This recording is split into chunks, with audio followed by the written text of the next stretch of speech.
Welcome to MR భక్తి TV. నేను మీ నవీన్. ఈ నెల రాఖీ పండుగ 27వ తారీఖున జరుపుకోవాలా లేదా 28వ తారీఖున జరుపుకోవాలా?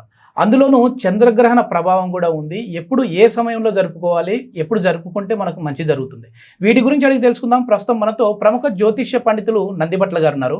గురుగారు నమస్కారం. వాగర్థావివ సంపృక్తౌ వాగర్థ ప్రతిపత్తయే జగతః పితరౌ వందే పార్వతీ పరమేశ్వరౌ ఆదిత్యాయ చ సోమాయ మంగళాయ బుధాయ చ గురు శుక్ర శనిభ్యశ్చ రాహవే కేతవే నమః. శృంగేరి జగద్గురు పీఠాధిపతులకి, కంచె పీఠాధిపతులకి నమస్కారములు తెలియజేసుకుంటూ కార్యక్రమాన్ని ప్రారంభిద్దాం. గురుగారు, రాఖీ పండుగ సో అన్నదమ్ములు అక్క చెల్లెలు అందరూ హ్యాపీగా సంతోషంగా జరుపుకునే రోజు. కానీ ఒక కన్ఫ్యూజన్ వచ్చేసింది. 27వ తారీఖున జరుపుకోవాలా, 28వ తారీఖున జరుపుకోవాలా? ఒకవేళ 28వ తారీఖున జరుపుకోవాలి అని అంటే చంద్రగ్రహణ ప్రభావం కూడా ఉంది. మరి ఆ రోజు జరుపుకోవచ్చా, జరుపుకోకూడదా? వీక్షించేటువంటి ఎంఆర్ భక్తి ప్రేక్షకులు కార్యక్రమాన్ని ఆశాంతం వీక్షించండి. ఎందుకంటే చాలామంది మదిలో ఉన్నటువంటి ఆలోచనే 27వ తారీఖు రోజున ఉదయం 9 గంటల తర్వాత పౌర్ణమి ప్రవేశిస్తుంది, గురువారం రోజు. మరి అప్పుడు జరుపుకోవాలా? 28వ తారీఖు రోజున ఉదయం 9:45 వరకు ఉంది పౌర్ణమి. మరి శుక్రవారం నాడు జరుపుకోవాలా? ఈ సందేహం చాలా మందికి ఉంది నాయన. ఇక్కడ మనకు శాస్త్ర ప్రకారము ఎప్పుడు కూడా ఈ యొక్క రాఖీ పౌర్ణమి సందర్భంగా ఏ సమయంలో కట్టాలనే చర్చ ఎక్కువగా వస్తుంది. కారణం ఏంటంటే ప్రతి రాఖీ పౌర్ణమికి భద్రాకరణం అనేది లింక్ ఉంటుంది. ఆ భద్రాకరణం ఉండగా ఈ సంబంధించినటువంటి రాఖీ పండుగ జరుపుకోకూడదు. దురదృష్టవశాత్తు 27వ తారీఖు రోజున 9:06 పౌర్ణమి ప్రవేశిస్తుంది. అదే సమయానికి భద్రాకరణం కూడా ప్రవేశిస్తుంది. రాత్రి 9:10 వరకు భద్రాకరణం ఉంది. మరి భద్రాకరణం ఉన్నంత సమయంలో ఎలా చేస్తాం? భద్రాకరణం ఎవరంటే శనిదేవుని కుమారుడు. ఆ కరణం ఉండగా చేసిన ఏ పని కూడా దగ్ధమైపోతుందని శాస్త్రం సమ్మతం. అందుకని 28వ తారీఖు రోజునే ఈ యొక్క సంబంధించినటువంటి రాఖీ పండుగ సోదరునికి కట్టాలి. అయితే మరి 9:45 వరకు ఉంది కదా, మరి ఏ సమయంలో కట్టాలి అనేటువంటి మీమాంస ఉంటుంది. గమనించుకున్నట్లయితే చంద్రగ్రహణం కూడా ఉంది అని ఆలోచన చాలా మంది భయపడుతున్నారు. భారతదేశంలో అంటే America, Canada, France, Germany, Morocco, Spain, South Africa, Antarctica, హిందూ మహాసముద్ర పరిసర ప్రాంతాల్లో ఉన్న వాళ్ళకి ఖండాగ్రాస చంద్రగ్రహణం విజిబుల్గా కనిపిస్తుంది. ఆ ప్రాంతంలో నివసించేటువంటి భారతీయులు ఎవరున్నా కుంభరాశిలో శతభిష నక్షత్రంలో ఏర్పడుతుంది కాబట్టి శతభిష, ఆరుద్ర, స్వాతి నక్షత్రం వాళ్ళు చూడకూడదు. అలాగే వృషభ, మిథున, కర్కాటక, సింహ, తుల, వృశ్చిక, మకర, కుంభ, మీన రాశిలో వాళ్ళు కూడా చూడకూడదు. ఎందుకంటే ఆ ప్రదేశంలో ఈ రాశుల్లో జన్మించినటువంటి వాళ్ళకి, ముఖ్యంగా మన భారతీయులు అమెరికా, కెనడా, ఫ్రాన్స్ లాంటి ప్రాంతాల్లో ఉన్నారు కాబట్టి ఈ రాశుల్లో చెప్పినటువంటి వాళ్ళకి కాస్త ప్రభావము, దుష్ప్రభావము కొంత ఎక్కువగా ఉంటుంది. అయితే గ్రహణం 27వ తారీఖు రోజున ఆ అమెరికా, కెనడా, ఫ్రాన్స్ లాంటి దేశాలలో భారతీయులు ఎక్కువగా ఉన్నారు కాబట్టి ఆ 3 దేశాలు నేను మెన్షన్ చేస్తున్నాను. రాత్రి 10:23 నుంచి మధ్యరాత్రి 1:01 వరకు ఉంటుంది. ఆ సమయాన్ని మన భారతదేశానికి కనుక తర్జుమా చేసుకుంటే ఉదయం 6:53 నుంచి 12:36 వరకు ఈ యొక్క గ్రహణ ప్రభావం అనేటువంటిది ఉంది. కానీ మన భారతదేశంలో కనిపించదు కాబట్టి గ్రహణానికి ఎటువంటి ఆచార నియమాలు పాటించాల్సిన అవసరం లేదు. నిరభ్యంతరంగా రాఖీ పౌర్ణమి 28వ తారీఖు శుక్రవారం రోజున జరుపుకోవచ్చు. పట్టు విడుపు స్నానాలు అట్లాంటివి ఏమీ లేవు. కాకపోతే ఏ టైంలో రాఖీ కట్టాలి తప్పకుండా తెలియజేస్తాను. కాకపోతే ఈ వృషభ, మిథున, కర్కాటక, సింహ, తుల, వృశ్చిక, మకర, కుంభ, మీన రాశిలో జన్మించినటువంటి వారికి గ్రహణ ప్రభావం వలన ప్రపంచానికి ఒకటే చంద్రుడు, ఒకటే సూర్యుడు కాబట్టి ఆ చంద్రుడికి గ్రహణ ప్రభావం ఉంది. కాబట్టి ఆ గ్రహణం ఏర్పడుతున్న రాశిని బేస్ చేసుకుని చెప్పిన రాశుల్లో జన్మించినటువంటి వారికి కొంత దుష్ప్రభావం అంటే 100 రూపాయలు నష్టమయ్యే చోట ఒక 20-30 రూపాయలు అదనంగా, ఇద్దరి చేత మాట పడే చోట 10 మంది చేత మాట పడడం, 3-4 సార్లు కష్టపడితే తప్ప రాని ఫలితం 10 సార్లు చేయాల్సి రావడం, అలాగే చిన్న దెబ్బ ప్లేస్ లో కొద్దిగా పెద్దగా దెబ్బ తగలడం, ఇట్లాంటివి జరుగుతాయి తప్ప భయం కలిగించే విధంగా ఏమీ ఉండదు. భయపడాల్సిన పని లేదు. కాబట్టి చెప్పిన రాశిలో జన్మించినటువంటి వారికి మన పీఠం ఆధ్వర్యంలో అరుణాచల క్షేత్రంలో 28వ తారీఖు రోజున గ్రహణ దోష నివారణ పూజలు, శని దోష నివారణ పూజలతో పాటుగా జాతకరీత్యా కలుగు విద్య, వివాహ, ఉద్యోగ, దాంపత్య, అనారోగ్య సమస్యల నివారణకి సర్వదోష నివారణ పూజలు, హోమాలు అనేటువంటివి జరిపించడం జరుగుతుంది. అవకాశం ఉన్నటువంటి వాళ్ళు 28వ తారీఖు సాయంకాలం 7 గంటల లోపల స్క్రీన్ పై కనిపిస్తున్నటువంటి నెంబర్కి కాంటాక్ట్ చేసి మీ గోత్రనామాదులు నమోదు చేసుకోవచ్చు. సమయం విషయానికి వస్తే ఇక్కడ 2 మీమాంసాలు ఉన్నాయి.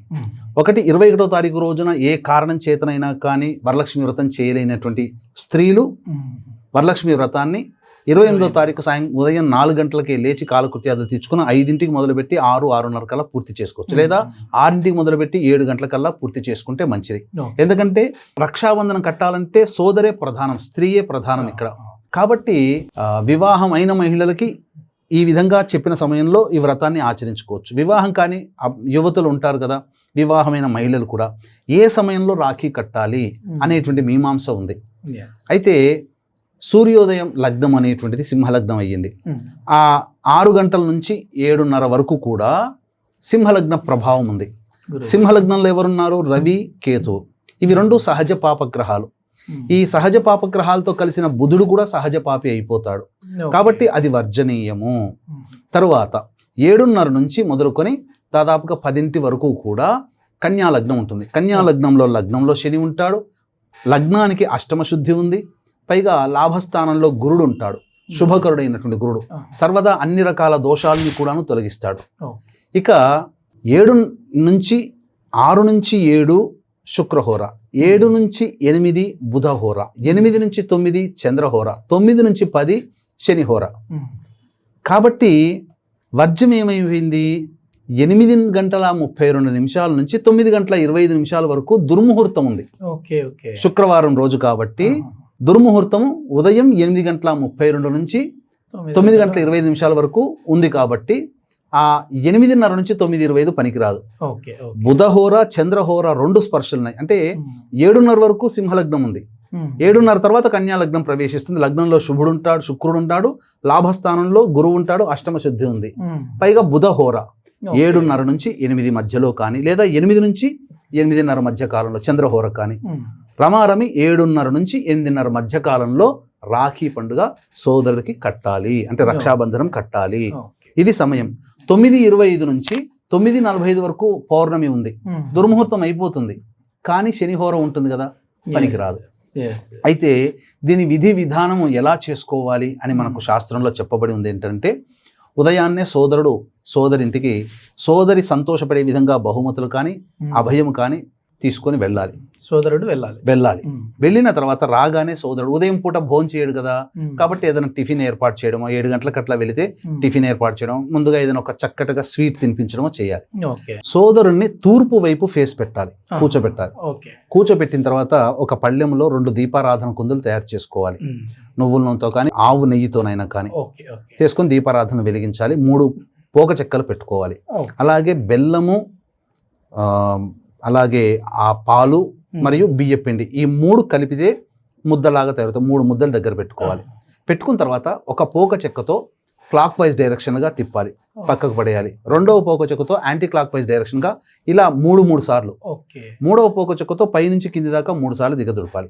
ఇది చేసిన తర్వాత అలాగే బియ్యపిండి ముద్దలు ఉన్నాయి కదా, ఆ ముద్దలతో కూడా సేమ్ పోక చెక్కలు ఎలా చేస్తారో అలాగే చేయాలి. చేసిన తర్వాత సోదరుడు పెద్దవాడైతే సోదరి ఆశీర్వచనం, సోదరి పెద్దదైతే సోదరుడు ఆశీర్వచనం తీసుకోవాలి. ఇలా తీసుకొని ఈ సందర్భంగా రక్షాబంధనం కట్టాలి అన్నాం కదా, 7:30 నుంచి 8:30 మధ్య కాలంలో. ఈ రక్షాబంధనానికి దీన్ని తోరము అని అంటారు. వరలక్ష్మి వ్రతంలో, ఇంకేదైనా వ్రతంలో, కేదారేశ్వర వ్రతంలో తోరం పూజ చేస్తారు కదా, దీన్ని కూడా తోరం అనే అంటారు. కానీ రాఖీ అని మనం నార్త్ నుంచి దిగుమతి చేసుకున్న ఆ వర్డ్ని. ఈ యొక్క తోరాన్ని అనగా రాఖీని ఉదయం వరలక్ష్మి వ్రతం చేసుకున్న ఆ సందర్భంలో లలిత అష్టోత్తరంతో పూజ చేయడం కానీ, దుర్గా లేదా ఆంజనేయ స్వామి లేదా వినాయకుని అష్టోత్తరంతో పూజ చేయడం కానీ చేయాలి. లేదా మామూలుగానైనా ఉదయం 7 గంటలకి ఆ పూజ చేసి అప్పుడు తన సోదరుడికి మంచి జరగాలనే ఉద్దేశంతో కట్టాలి. అంటే ఒక బలి అనేటువంటి ఒక రాక్షసుణ్ణి సంహరించడానికి ఏ దుష్టశక్తులైతే పన్నాగం పన్ని ఉన్నాయో అవన్నీ కూడా నీ జీవితంలో కూడా ఎదురయ్యేటువంటి దోషాలు ఏవైతే ఉన్నాయో ఆ దోషాలన్నీ కూడా ఈ యొక్క రాఖీలో బంధింపబడుగాక, నీ జీవితంలో అభివృద్ధి ఉండాలి తప్ప ఏవి అడ్డంకులు ఉండవు అనేటువంటి భావంతో సోదరునికి రాఖీ కట్టాలి. ఓకే, అసలు రాఖీ అనేది ఎట్లా వచ్చింది గురూజీ? మామూలుగా ఈ రాఖీ అనేది ఎందుకు కట్టాలి, ఎట్లా వచ్చింది? రాఖీ అనేటువంటిది మనకు హిస్టరీకి వెళితే అలెగ్జాండర్తో పురుషోత్తముడు యుద్ధం చేశాడు. పోరస్ అని అంటారు. వాళ్ళకి పురుషోత్తముడు అనే పదం పలకక పోరస్ అని పిలిచారు. సో అలెగ్జాండరు యుద్ధంలో ఓడిపోతాడని తెలుసుకున్నటువంటి సోదరి పురుషోత్తముడి దగ్గరకు వచ్చి రక్ష కట్టింది. రాఖీ కట్టి, అన్నగా భావిస్తున్నాను, నా భర్త యుద్ధంలో కనుక నీకు ఓడిపోయే స్థితిలో ఉంటే సంహరించకు అని. Okay okay. అలా ఓడించడం జరిగింది. శత్రువుని సంహరించాలి, కానీ సోదరిగా రక్ష కట్టింది కాబట్టి ఆమెకు మాట ఇచ్చిన ప్రకారం అలెగ్జాండర్ని వదిలిపెడతాడు. కానీ మన చరిత్రలో అలెగ్జాండర్ భారతదేశాన్ని కూడా జయించాడని అంటారు, భారతదేశంలో ఓడిపోయాడు. Okay okay. అది ఇక ఈ సందర్భంగా వచ్చింది. ఇది నార్త్ సైడ్ నుంచి వచ్చింది. అసలు సోదర సోదరీమణుల మధ్య ఉన్నటువంటి అనుబంధాన్ని సూచించే ప్రధానమైన పండుగ కనుమరుగైపోయింది. అది ఎప్పుడంటే దీపావళి వెళ్ళిన తర్వాత కార్తీక మాసంలో వచ్చే 2వ రోజు అయినటువంటి ద్వితీయ తిథి, దానిని యమద్వితీయ అని అంటారు. అసలు అది పండుగ చేసుకోవాలి. అప్పుడు సోదరుడు సోదరింటికి వెళ్ళి ఆనందపరచాలి సోదరిని బహుమతులతో.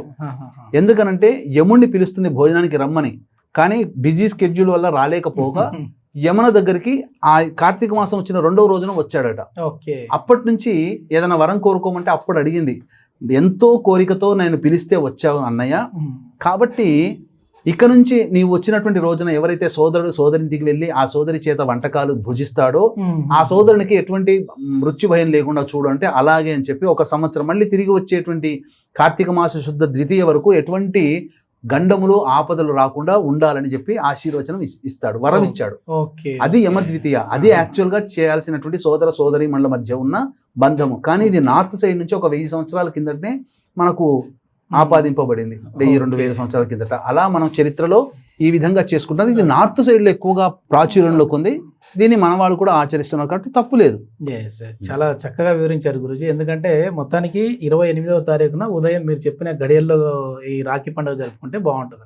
ధన్యవాదాలు గురూజీ. సర్వం శ్రీ ఉమామహేశ్వర పరబ్రహ్మార్పణమస్తు.